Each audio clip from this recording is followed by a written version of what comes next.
fa alaihi bil ilm. Barang siapa ingin mendapatkan akhirat, maka harus dengan ilmu.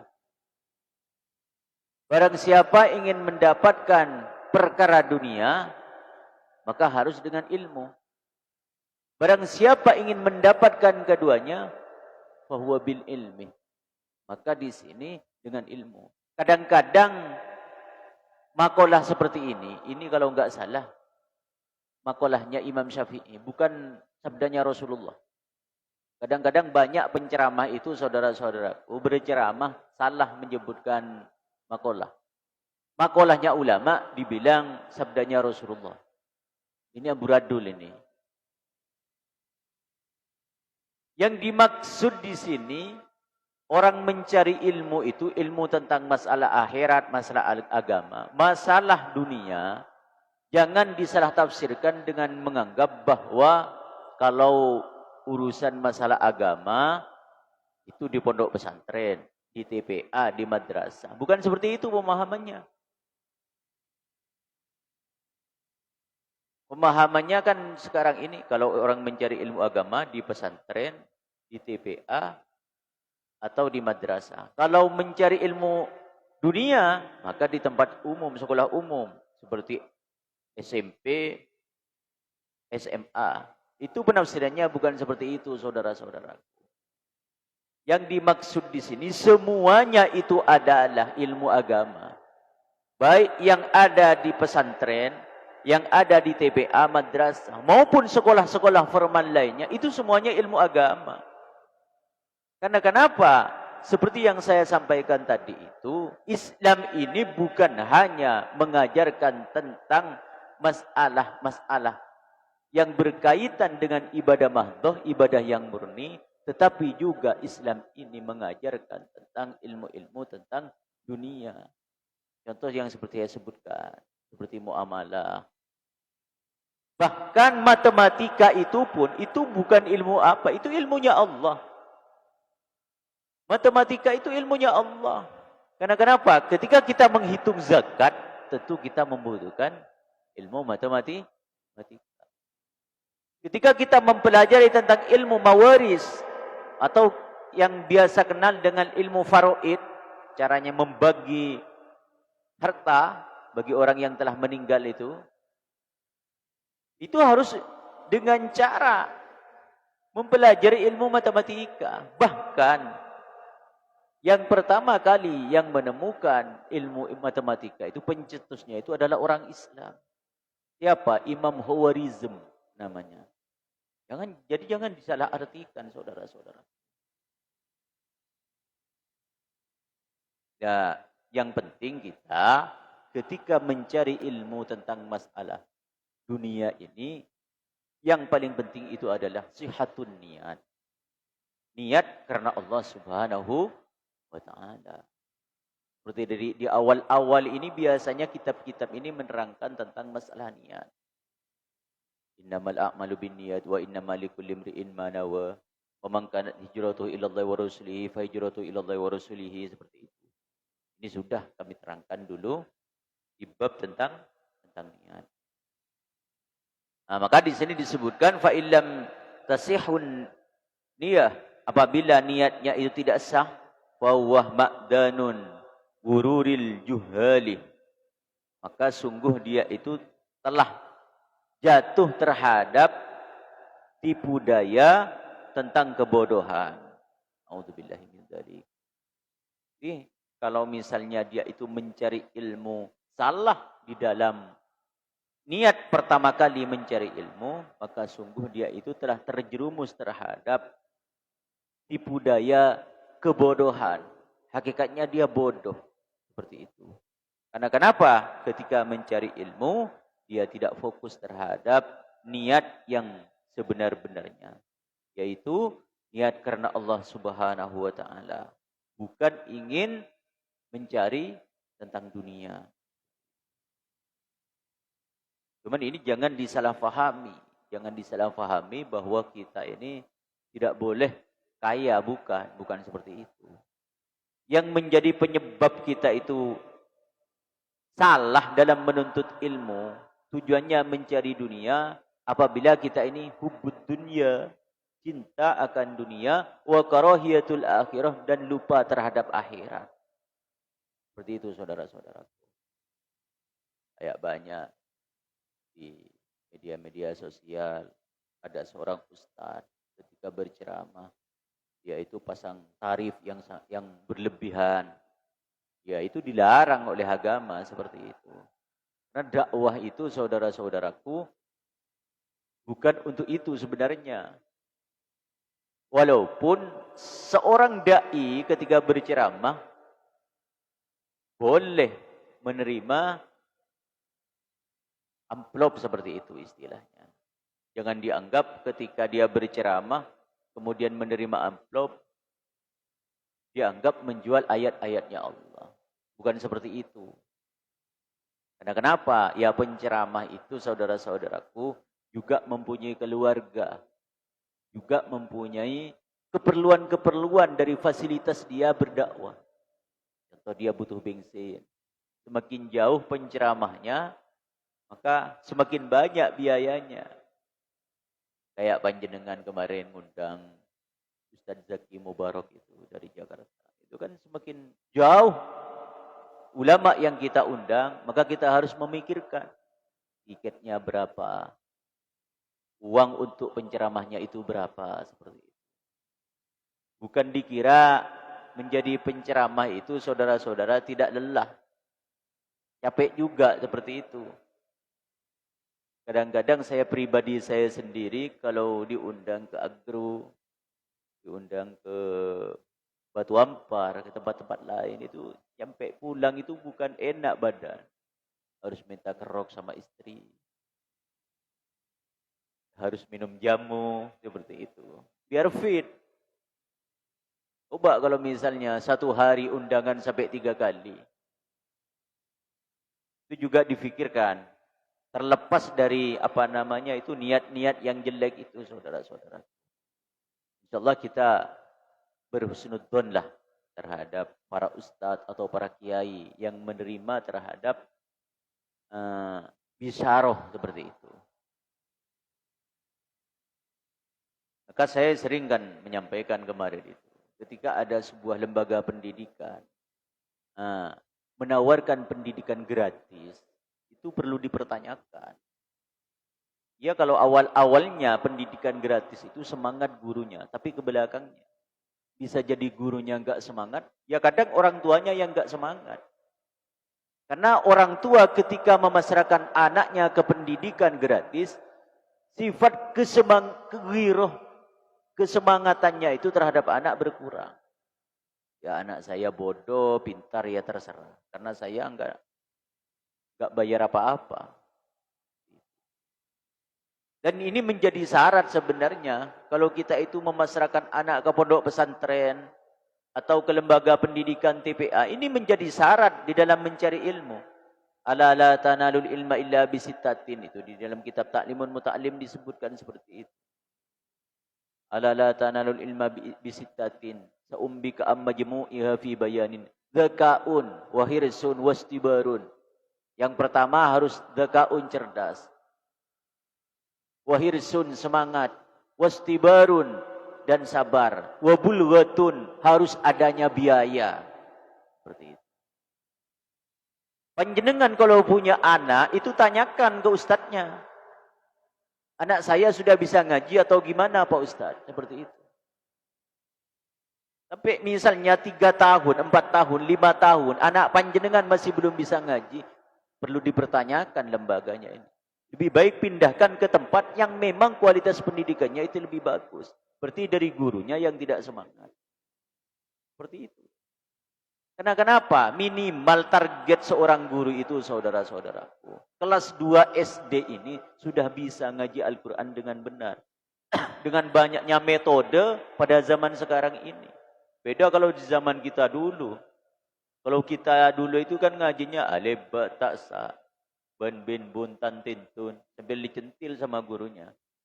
Ini dulu. Kalau sekarang cepat, serba cepat. Kenapa saya mengatakan seperti ini? Karena di zaman sekarang ini, saudara-saudaraku, banyak lembaga-lembaga lembaga-lembaga agama di sini mereka itu hanya bertujuan ingin mendapatkan honor. Yang penting lembaganya ada, yang penting dapat bantuan. Kapasitas ilmunya dia bisa ngajar, enggak ngajar, urusan belakangan. Seperti itu. Ini berbahaya masuk terhadap keterangan yang disebut yang pertama ini. Dia itu membuat sebuah wadah, tetapi tujuannya itu hanya ingin mendapatkan bantuan. Niat pertama kali kalau yang menjadi tujuan kita itu adalah masalah dunia, masalah memperbanyak santri ingin mendapatkan dunia, ujung-ujungnya nanti itu lembaga tersebut tidak akan sukses. Seperti itu. Jadi tanamkan yang pertama kali ini adalah kita membuat sebuah lembaga pendidikan karena ingin agar Islam ini semakin jaya, semakin tegak. Karena yang menjadi pendorong bagi kita semua ini, Islam ini akan jaya apabila kita ini betul-betul menelurkan terhadap tunas-tunas anak-anak kita ini menjadi orang yang kuat. Yang kuat apa? Kuat ekonominya, kuat agamanya, kuat akhlaknya. Maka di dalam Al-Quran kan disebut, وَلْيَخْشَى الَّذِينَ لَوْ تَرَكُوا مِنْ خَلْفِهِمْ ذُرِّيَّةً ضِعَافًا خَافُوا فَلْيَتَّقُوا اللَّهَ وَلْيَقُولُوا قَوْلًا سَدِيدًا. Maka takutlah engkau kepada Allah Subhanahu wa taala apabila engkau itu meninggalkan keturunan-keturunan yang lemah. Lemah ekonominya bisa jadi, lemah fisiknya juga bisa jadi. Lemah terhadap akhlaknya, lemah caranya dia itu menuntut ilmu. Ini kalau sampai 2 tahun, 3 tahun ngajinya tetap amburadul, ini perlu dipertanyakan. Kalau panjenengan mohon maaf misalnya, panjenengan ada yang enggak bisa mengaji Al-Quran. Ini tanyakan kepada gurunya, tanyakan kepada ahlinya, anak saya ini sudah bisa ngaji apa tidak? Karena ini yang akan menjadi kader-kadernya kita ketika kita pulang ke hadirat Allah Subhanahu wa taala. Mereka itu yang membaca Yasin wal Qur'anil Hakim. Itu yang akan menjadikan nikmat kubur bagi kita saudara-saudara. Seperti itu. Di dalam kitab Tanwirul Qulub itu, panjenengan kan sering menyebut bahwa setiap malam Jumat arwahnya para ahli kubur itu datang kepada keluarganya. Itu sebenarnya bukan hanya hari Jumat, setiap malam. Keterangannya di dalam kitab Tanwirul Qulub seperti itu. Mereka itu berkata ketika dia bepergian datang ke keluarganya. Aina man nakahabna tana wa aina man qasama amwalana wa aina man wasa'a kusurana irhamulana. Aina man nakahabna tana, di manakah menantuku? Menantunya main HP. Wa aina man qasama amwalana, siapa orang yang mendapatkan bagian harta-hartaku? Wa aina man wasa'a kusurana, siapa orang-orang yang mendandani rumah-rumahku ini, yang menghuni di dalamnya, irhamulana, kasihanilah saya nak. Seperti itu. Maka mulai sejak dini anak-anak panjenengan ini harus teliti saudara-saudara. Ya kadang-kadang pendidikan itu walaupun kaya, kalau kualitasnya masih belum bisa terbukti, itu perlu dipikirkan juga. Seperti itu saudara-saudaraku. Kita ini butuh seorang ustadz, butuh seorang ustadzah yang mempunyai rasa milkiyah, rasa memiliki terhadap putra-putrinya panjenengan semua. Seperti itu. Kita lanjutkan. Wa muslatu aqdamir rijal, dan ini menjadi tergelincirnya terhadap kaki-kakinya seseorang, ayil ulama, yaitu ulama. Jadi orang yang mencari ilmu atau menyampaikan ilmu tujuannya bukan karena Allah Subhanahu wa taala, ini akan menjadi tergelincirnya dia terhadap jurang yang tidak baik. Maksudnya tergelincir itu ini yang dikhawatirkan oleh Rasulullah sallallahu alaihi wasallam terhadap ulama-ulama ulama-ulama yang jelek. Cuman seperti yang saya sampaikan kemarin itu, kalau misalnya ada seorang ustadz, ada seorang kiai, dia itu tidak sesuai, apa yang dia sampaikan itu tidak sesuai dengan perbuatannya. Mohon maaf misalnya ada seorang ustadz, pekerjaannya berzinah misalnya. Tapi dia ceramah kemana-mana. Melarang orang untuk berzinah. Maka caranya panjenengan ini jangan kita lihat kejelekannya. Tapi ambillah hikmah-hikmah yang keluar dari lisannya. Karena hakikatnya apa saudara-saudaraku? Di dalam jiwanya ulama as-su itu terdapat ilmunya Allah. Terdapat sabda Rasulullah sallallahu alaihi wasallam. Terdapat makalah-makalahnya para ulama. Cuman dianya itu yang tergelincir. Tetap secara akhlak kita ini tidak boleh mencaci terhadap ulama-ulama yang memang dia itu tidak bisa mengamalkan terhadap ilmunya. Seperti itu saudara-saudara. Gak ada di dalam kitab manapun itu keterangan. Ulama yang harus dimuliakan itu adalah ulama yang mengamalkan ilmunya.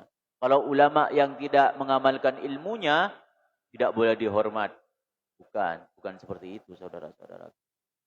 Tetap. Karena kenapa? Di dalam jiwanya itu terdapat ilmunya Allah subhanahu wa ta'ala.